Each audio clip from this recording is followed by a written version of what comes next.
जो चाहोगे सो पाओगे। हम चाहते तो हैं बहुत कुछ पाने की, पर इसमें सफल नहीं हो पाते। क्या कोई ऐसी तकनीक या विद्या है जिससे कि हम जो पाना चाहते हैं उसे हासिल कर पाए? हाँ, एक ऐसी विद्या है जिसका ज्ञान बहुत कम लोगों को है और 100 में से केवल 2-3 लोग ही इसे सीख पाते हैं। क्या आप उन 2-3 लोगों में से हो जो इसकी काबिलियत रखते हैं? आज ये कहानी आपकी आंखें खोल देगा और आपको असीम ज्ञान देगा जिसका उपयोग बहुत कम लोग ही कर पाते हैं। एक साधु घाट किनारे अपना डेरा डाले हुए था।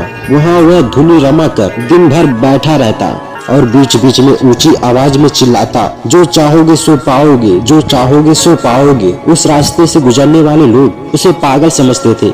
वे उसकी बात सुनकर अनसुना कर देते और जो सुनते वे उस पर हंसते थे। एक दिन एक बेरोजगार युवक उस रास्ते से गुजर रहा था। साधु की चिल्लाने की आवाज उसके कानों में भी पड़ी, जो चाहोगे सो पाओगे, जो चाहोगे सो पाओगे। ये वाक्य सुनकर वह युवक साधु के पास आ गया और उससे पूछने लगा, बाबा, आप बहुत देर से जो चाहोगे सो पाओगे चिल्ला रहे हो। क्या आप सच में मुझे वो दे सकते हो जो मैं पाना चाहता हूँ? साधु बोला, हाँ बेटा, लेकिन पहले तुम मुझे ये बताओ कि तुम पाना क्या चाहते हो? बाबा, मैं चाहता हूँ कि एक दिन मैं हीरो का बहुत बड़ा व्यापारी बनूं। क्या आप मेरी ये इच्छा पूरी कर सकते हैं? युवक बोला, बिल्कुल बेटा, मैं तुम्हें एक हीरा और एक मोती देता हूँ, उससे तुम जितने चाहे हीरे मोती बना लेना। साधु बोला। साधु की बात सुनकर युवक की आंखों में आशा की ज्योति चमक उठी।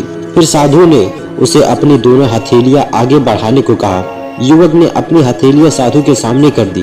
उसकी एक हथेली पर अपना हाथ रखा और बोला, बेटा, ये इस दुनिया का सबसे अनमोल हीरा है। इसे समय कहते हैं। इसे जोर से अपनी मुट्ठी में जकड़ लो। इसके द्वारा तुम जितने चाहे उतने हीरे बना सकते हो। इसे कभी अपने हाथ से निकलने मत देना। फिर साधु ने अपना दूसरा हाथ युवक की दूसरी हथेली पर रखकर कहा, बेटा, ये दुनिया का सबसे कीमती मोती है। इसे धैर्य कहते हैं। जब किसी कार्य में समय लगाने के बाद भी वांछित परिणाम प्राप्त न हो तो इस धैर्य नामक मोती को धारण कर लेना। यदि यह मोती तुम्हारे पास है तो तुम दुनिया में जो चाहो वो हासिल कर सकते हो। युवक ने ध्यान से साधु की बात सुनी और उन्हें धन्यवाद कर वहाँ से चल पड़ा।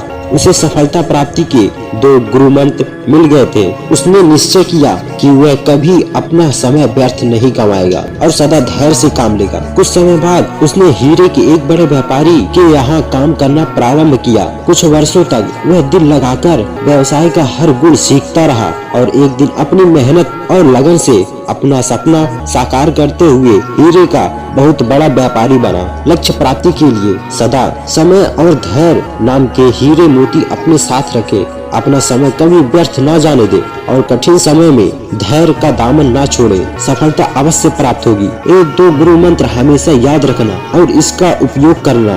पहला समय, दूसरा धैर्य। जिस व्यक्ति ने ये 2 चीजें अपने वश में कर ली वो व्यक्ति कभी अपने लक्ष्य से भटक नहीं सकता।